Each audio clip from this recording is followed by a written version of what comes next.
Welcome back جی. ایک بار پھر سے آپ سب کو خوش آمدید کہتے ہیں 10 محرم الحرام کی اسپیشل ٹرانسمیشن میں. بریک سے پہلے بھی ہماری شاندار گفتگو کا سلسلہ جاری تھا جس کو بھی آگے بڑھاتے ہیں.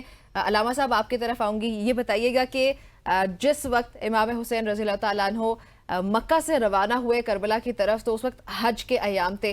ایسی کیا ہی وجہ بنی کہ اپنے خاندان سمیت امام حسین نے یہ فیصلہ لیا کہ حج کو چھوڑ کر وہ کربلا کی جانب روانہ ہوئے؟ یہ بڑا اچھا سوال ہے اور میں یہ چاہتا ہوں کہ جو ہماری نئی نسل ہے وہ فکر جو کربلا ہے اس کو صحیح جہت میں سمجھے. بے شک. کہ آخر یہ کیا ہے، مطلب یہ کیا کانسیپٹ ہے یہ محرم الحرام میں دیگیں پکا لینا، فرض چھوڑ دیا نا، ماتم کر دینا یا تھوڑا سا زنجیر زنی کر دینا یا محفلیں کر دینا، رو لینا، کیا یہ ہم نے حق ادا کر دیا؟ مقصد کیا تھا بھئی؟ یہ آل رسول کا جو خاندان کٹا ہے، چمنستان زہرا کی کلیاں جو اس صحرائے کربلا میں بکھیری گئی ہیں، تو ریزن کیا ہے، وجہ کیا ہے، پرابلم کیا تھی امام علی مقام کو، کیوں ان کو یہاں شہید کیا گیا؟ تو بنیادی طور پر جس وقت یزید پلید کہ جو فاسق تھا، فاجر تھا اور شرابی تھا، مطلب اس کے کچھ ایسے عیوب ہیں کہ ہم یہاں آن ایئر نہیں گنوا سکتے. میں لفظ بول رہا ہوں، شرابی، بدماش، قاتل، ظالم، تو یہ تو بول رہے ہیں، یعنی یہ تو ہم ہر جگہ کہہ سکتے ہیں. آخر سننے والے سوچیں میں کیا کہہ رہا ہوں کہ کچھ اس کے ایسے گندے کارنامے ہیں، گندے ہیں میں اس میں، کہ جو ہم یہاں آن ایئر بول نہیں سکتے. بے شک. جی. ایسا پلید شخص وہ بن رہا ہے حاکم، اور یہاں حاکم سے مراد یہ ہمارے والا یہ نہیں ہے کہ یہ کسی کو جناب پکڑے، حاکم بن رہا ہے. اور اس وقت کا حاکم اس کا کیا ہے؟ اس نے مسلح پہ بھی کھڑا ہونا ہے، اس نے نماز بھی پڑھانی ہے، اس نے حج کا خطبہ بھی دینا ہے، اس نے سارے امور کو دیکھنا ہے. وہ ظاہری بات نہیں، سارے نظام کو کنٹرول کرنا ہے اس نے.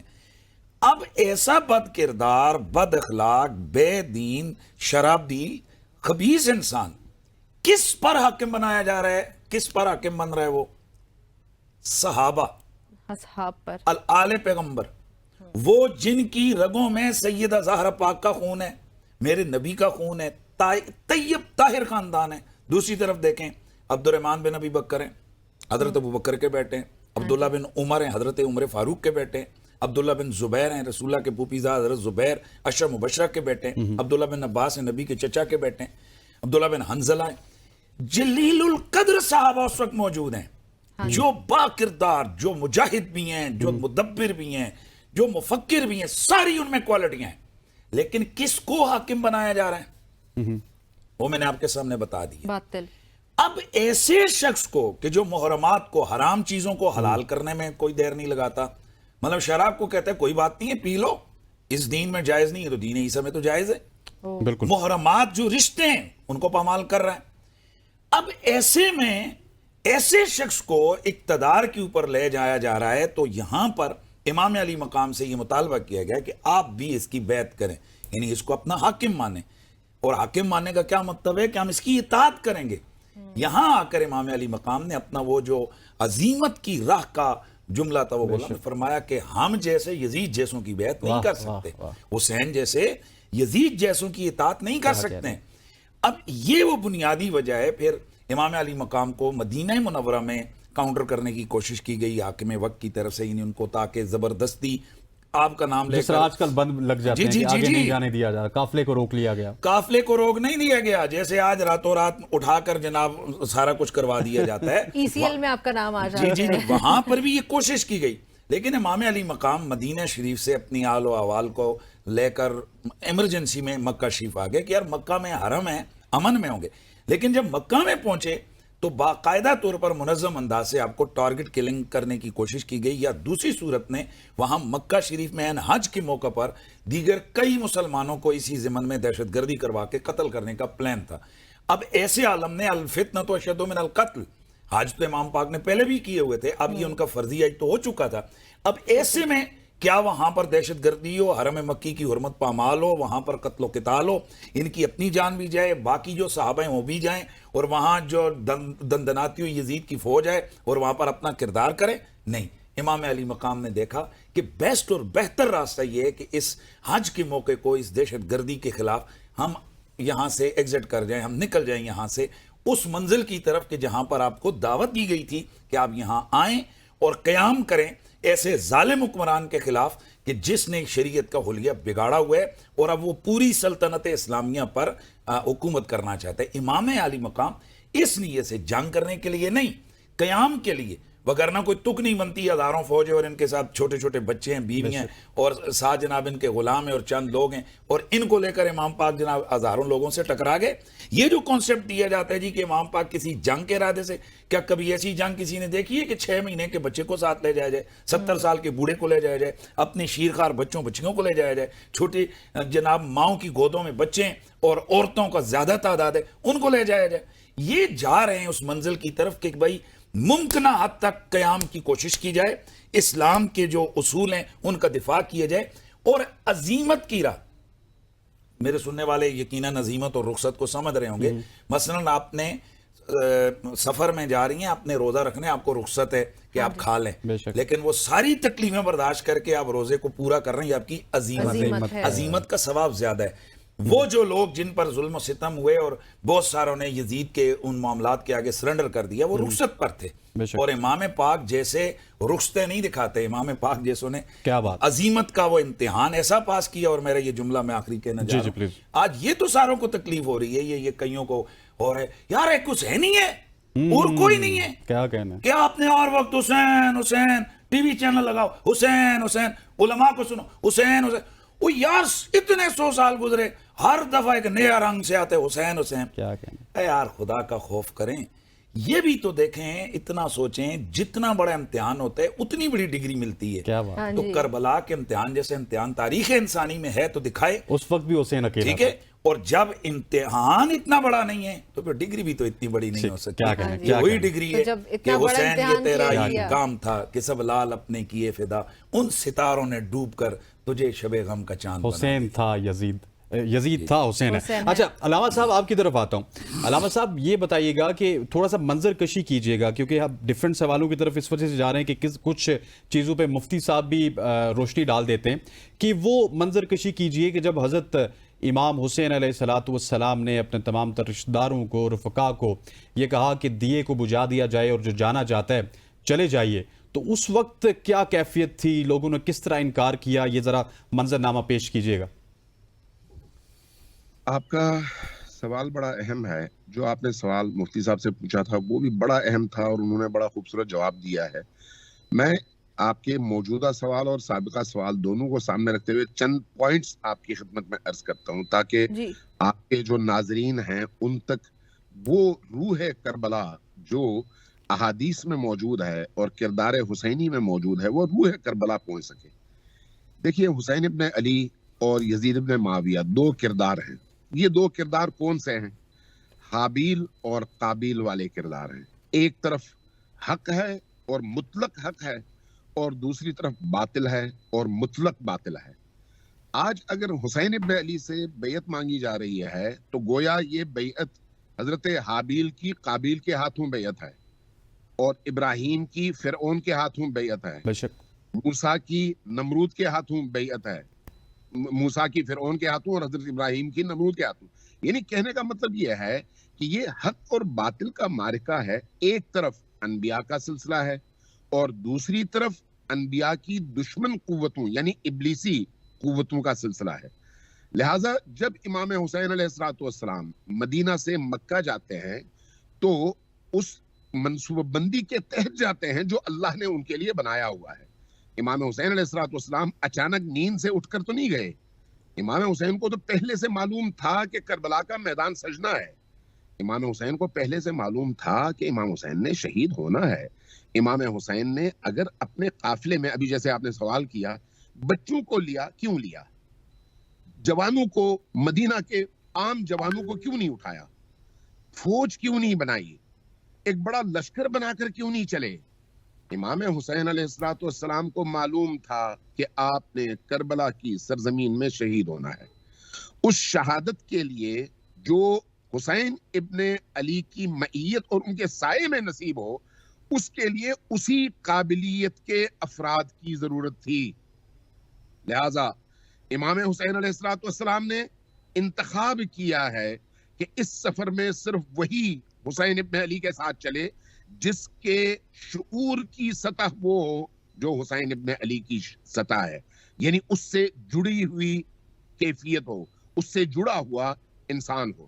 لہٰذا آپ نے مکہ کا رخ کیا. اب مکہ کا رخ جب کیا تو آپ تقریباً 26 سے 27 رجب کو آپ مدینہ سے چلے ہیں، اور مکہ کتنی دیر میں پہنچے ہوں گے؟ 400 کلومیٹر ہے زیادہ سے زیادہ، تو 8 دن لگے ہوں گے، 10 دن لگے ہوں گے، اس سے زیادہ تو نہیں لگے. لیکن مکہ میں رہے. مکہ میں کیوں رہے؟ اس لیے کہ مکہ کی سرزمین وہ ہے جہاں پر حج کے موسم میں پوری دنیا سے لوگ آتے ہیں. آج بھی ایسا ہی ہوتا ہے، تاکہ جب سارے لوگ آئیں تو ان کو جب پتہ چلے گا کہ حسین ابن علی مکہ کی سرزمین میں ہیں، تو وہ لوگ آئیں گے حسین ابن علی کی بارگاہ میں. کیوں؟ اس لیے کہ نبی کے فرزند کی حیثیت سے جو اس وقت روئے زمین پر تنہا شخصیت ہیں، جو پنجتن آل ابا کی 5ویں شخصیت ہے، وہ حسین ابن علی ہیں. حسین ابن علی کے علاوہ تو کوئی اور ایسا انسان نہیں ہے جو خانوادہ رسول کا امام بھی ہو اور اصحاب قسامے سے بھی ہو، آیے تطہیر کی مصداق میں سے بھی ہو، اور آیے مباہلہ کے ان کرداروں میں سے بھی ایک ہو. صرف اور صرف حسین ابن علی ہے. اب جب ایسی شخصیت مکہ میں ہوگی تو ارد گرد کے آنے والے تمام حاجیوں کو پتہ چلے گا کہ فرزند رسول مکہ میں موجود ہے. وہ آئیں گے، پوچھیں گے، ہدف پوچھیں گے، حالات پوچھیں گے، اور حسین ابن علی ان کو بتائیں گے. اب حسین ابن علی علیہ السلام نے عین اس موقع پر جب لوگوں نے منا کی لوگوں نے مشرق کی طرف جانا تھا بے شک. اور احرام باندھنا تھا، احرام باندھ کر حج کے اعمال انجام دینے تھے، عین اس ٹائم پر مکہ کو ترک انہوں نے کیا اور اپنا رخ عراق کی طرف کیا. دو پہلو ہیں. ایک پہلو مفتی صاحب نے بیان کیا کہ ایک پہلو یہ ہے کہ حاجیوں کے روپ میں یزید ابن معاویہ نے لوگوں کو بھیجا ہوا تھا جو حاجیوں کے درمیان چھپ کر حسین ابن علی پر حملہ کرتے اور حسین ابن علی کو شہید کرتے.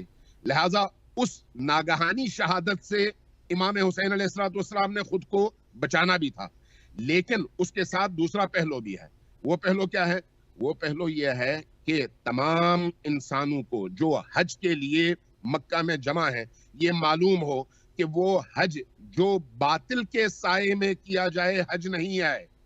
وہ حج جس میں آپ منا میں پتھر کے بنے ہوئے شیاطین کو پتھر ماریں، لیکن ابلیس سامنے کھڑا ہو اور اس کی حرکتوں کے حوالے سے آپ خاموش تماشائی بنے، وہ حج نہ حج ہے اور نہ وہ حاجی ہے.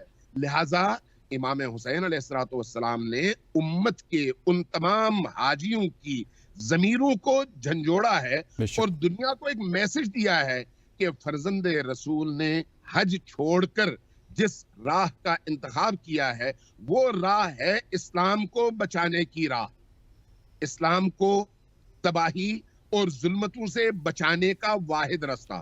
اب اس راستے پر جب حسین ابن علی چلے ہیں تو پھر کربلا پہنچے ہیں.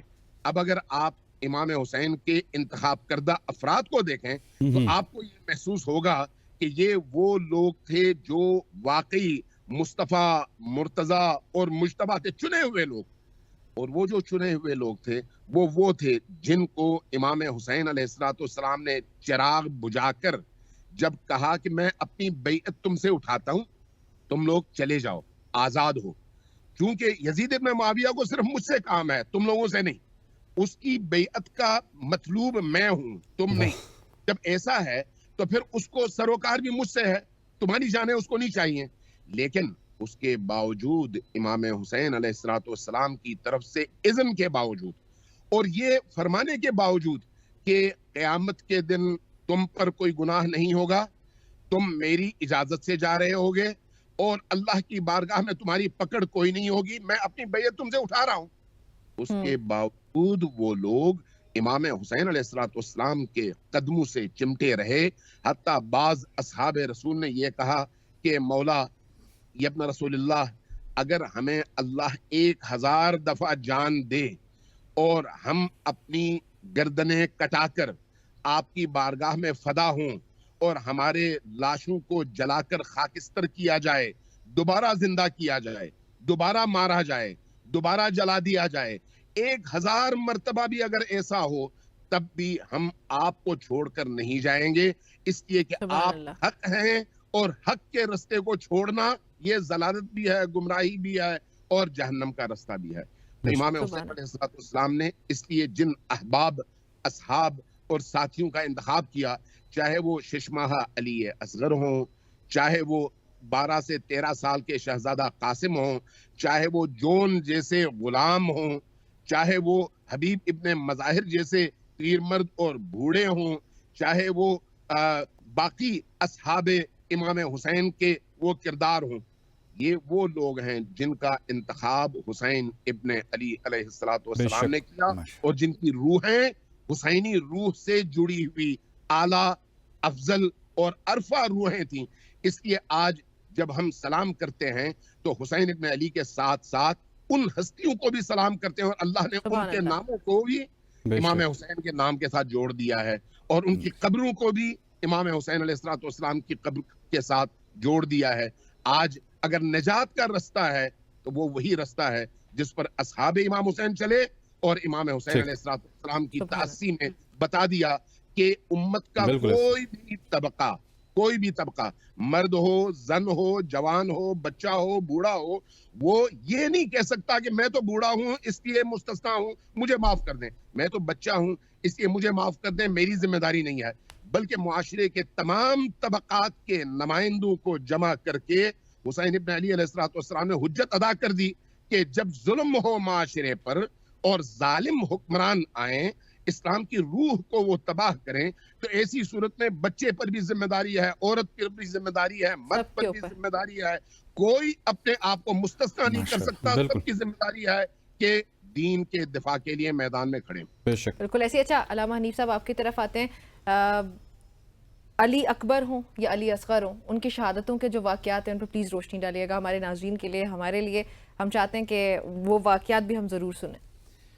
دیکھیں, بنیادی طور پر تو یہ جو شہزادگان امام علی مقام کا شہید ہونا ہے, ایک طرف ظلم اور جفا کی مکمل تصویر یہاں سامنے آ رہی ہے کہ دنیا بھر میں کہیں بھی ایسا نہیں ہے کہ کسی اگر جائز جنگ میں بھی, یعنی آپ کوئی حق بھی رکھتے ہو کسی سے لڑنے کا, جنگ کرنے کا, تو وہاں پر آپ بچوں اور خواتین کو ٹارگٹ نہیں کر سکتے.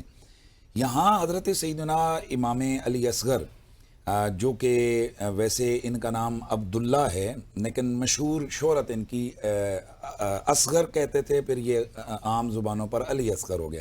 اور یہ بھی ایک اعتراض کیا جاتا ہے کہ امام علی مقام کے جو تاریخی والے سے جو اولاد ہیں ان میں تو کہیں علی اصغر نام کا بندہ کوئی نہیں ہے, تو اس کے یہی ہے کہ ان کا نام حضرت عبداللہ تھا. علی اصغر مشہور جو ہے نا وہ ہو گیا. تو یہ 6 مہینے کے شیر خوار ہیں, اور ان کا وہ جو منظر جب کتابوں میں آتا ہے کہ پیاس کے عالم میں ان کی شدید جب طبیعت خراب ہوئی اور بے ہوشیاں طاری ہونے لگیں, تو امام علی مقام امام حسین علیہ السلام کی جو بہن ہیں اور دختر سیدنا مولا علی ہیں, حضرت سیدہ زینب, اور یہ صحابیہ بھی ہیں, اللہ کے رسول نے انہیں بھی اپنا لحاب دہن گٹی کے طور پر عطا فرمایا, یہ حضرت سیدہ زینب. تو یہ وہاں پر موجود ہیں, اور باقی جو مخدرات مشکوہ رسالت ہیں, سرکار مدینہ کے خاندان کی خواتین ہیں, وہ خیمے میں ہیں, وہاں بچے کی حالت دیگر گوں ہے. اب کسی کے پاس کچھ بھی نہیں ہے کہ ان کی پیاس کا بجھانے کا بندوبست کرے. چنانچہ حضرت سیدہ زینب نے, خواتین بہرحال خاتون ہوتی ہیں, تو ان سے صبر اس حالت نے وہ اٹھا کر حضرت امام علی مقام کے پاس لے کے آ گئی حضرت شہزادہ علی اصغر کو کہ جی آپ ان کو نا کچھ کریں, اور دشمنی ان کی ہمارے ساتھ ہے یزیدیوں کی, آخر کلمہ تو پھر بھی رسول اللہ کا پڑھتے ہیں, تو کم از کم یہ جو بچہ ہے اس کو اپنے ہاتھوں سے چند قطرے وہ پانی کے پلا دیں, تو آپ لے جائیں. امام علی مقام نے فرمایا ان بدبختوں کی جو بدبختی ہے, درندگی ہے, زینب وہ حد سے گزری ہوئی ہے, لیکن چل تو کہتی ہے تو میں تمام حجت کرتا ہوں. دوسرے لفظوں میں آپ سے عرض کر لوں کہ فیصلہ تو ہو چکا تھا کہ حسین ابن علی چلو جوان بچہ ہے اس کو تو قربان کریں گے, لیکن کیا 6 مہینے کے بھی تو جا کر پیش کریں گے. نبی پاک صلی اللہ علیہ وسلم کے آخری ایام جن میں وہ علیل تھے, تو سیدہ کائنات سیدۃ نساء العالمین دختر مصطفیٰ والیہ جنات بری حضرت سیدہ زہرا پاک سلام اللہ علیہا, آپ ان دونوں شہزادوں کو لے کر گئیں, آخری گھڑی ہیں حضور کی, دنیا سے جا رہے ہیں. تو آپ عرض کرتی ہیں بابا حاذان ابنا کا, یہ 2 آپ کے بیٹے ہیں, تو وہ ورث ما شیئا، ان کو کچھ جاتے جاتے دے جائیں. وراثت میں اللہ دے کے ورث کہتے ہیں دینا سننا. آپ ان کو کچھ چیز عطا فرما دیں، جاتے جاتے کچھ عطا فرما دیں. اللہ کے رسول نے فرمایا ام الحسن، یہ جو میرا حسن ہے نا، اس کے لیے میری سرداری ہے، واہ ماشاء اس کے لیے میری سرداری اور میرا کمال ہے. وہ ام الحسین، ہاں ام الحسن فلو ہیبتی وسودی، اس کے لیے میری ہیبت ہے اور اس کے لیے میری سرداری ہے، یعنی جو میری سرداری کا فیض ہے نا وہ اس کو دے رہا ہوں. وہ ام الحسین فلو جرتی وجودی، اس کے لیے میری جرت ہے اور اس کے لیے میری سخاوت ہے. ماشاء اللہ. سبحان اللہ. اب وہ رسول اللہ کتنے سخی ہیں، اس کا منظر میں کربلا میں نظر آ رہا ہے کہ ویسے تو دیگ پکا کے دے دینا، کوئی حلوہ بانٹ دینا، یہ سخاوت تو ہوتی ہے. کون امام حسین علیہ السلام کی سخاوت کا مقابلہ کر سکتا ہے کہ خدا کے رسول کے دین کے لیے جب دینے پہ آئے تو 6 مہینے کا علی اصغر بھی عطا کر. بے شک. تو جب وہ میں واقعہ سنا رہا تھا کہ حضرت سیدنا علی اصغر ان کو لے کر امام علی مقام آپ دشمنوں کے سامنے آئے، ان یزیدیوں کے سامنے، فرمایا دیکھو بھائی ہماری جنگ ہے، تو یہ بچہ ہے، اس کو اگر اپنے ہاتھوں سے پانی پلا دو گے تو کوئی فرق تو نہیں پڑے گا. بے شک. تو مخدرات مشق رسالت جو ہیں وہ پریشان ہیں، تو چلو ان کو. تو ان میں سے ایک بدبخت کہنے لگا ذرا بچے کو سامنے کرو، اور اس نے وہ تیر چلے پہ چڑھایا کمان پہ کہ جس سے وہ جانوروں کا شکار کرتا تھا. اس نے اتنے زور سے مارا کہ پورا گلہ ہی کٹ گیا اور وہ تیر جو ہے نا امام پاک کے بازو میں پیوست ہو گیا. اب یہ امام علی مقام دراصل حضرت شہزادہ علی اصغر کو قربان کر کے ان کے چہروں کے نقاب الٹ رہے تھے. یہ جو لوگ آج کل یہ ڈنڈورا پیٹ رہے نا، یہ جی سیاست کی جنگ تھی، فلانی جنگ تھی، فلاں، یہ سیاست کی جنگ ہے، یہ حکومت کی جنگ نہیں ہے. یہ حکومت کے لیے بے شک یہ نہیں. درندگی ہے. میں کہتا ہوں کہ ایک طرف درندگی کی انتہا ہے اور دوسری طرف صبر کی انتہا ہے. حکومت کی جنگ ویسے بھی بدتر لوگوں کے ساتھ تو نہیں ہو سکتی. جی بات تو یہی ہے. امام علی مقام نے جب وہ شہزادہ علی اصغر کو اٹھایا تو اوپر دیکھا اور پھر ایک ہی جملہ کہ یا اللہ میں تیری رضا پر راضی ہوں، جس حال میں تو رکھے وہ حال گوارا ہے، بس اتنا تو یہ کہہ دے یہ بندہ ہمارا ہے. کیا کہنا. تو یہ 6 مہینے کا علی اصغر یہ جام شہادت انہوں نے نوش کی ہے. اور اسی کربلا کے میدان میں پھر جوان علی اکبر کا وہ منظر کہ جب سارے شہید ہو رہے ہیں اور امام علی مقام کی خدمت میں حضرت شہزادہ علی اکبر حاضر ہو کر عرض کرتے ہیں کہ بابا جان اب میں چاہتا ہوں کہ میں جاؤں اور اپنے نانا کے دین کی سربلندی کے لیے اور حق کی صدا کے لیے میں اپنی جان کو جان آفرین کے سپرد کروں. تو چونکہ وہ بہت تصویریں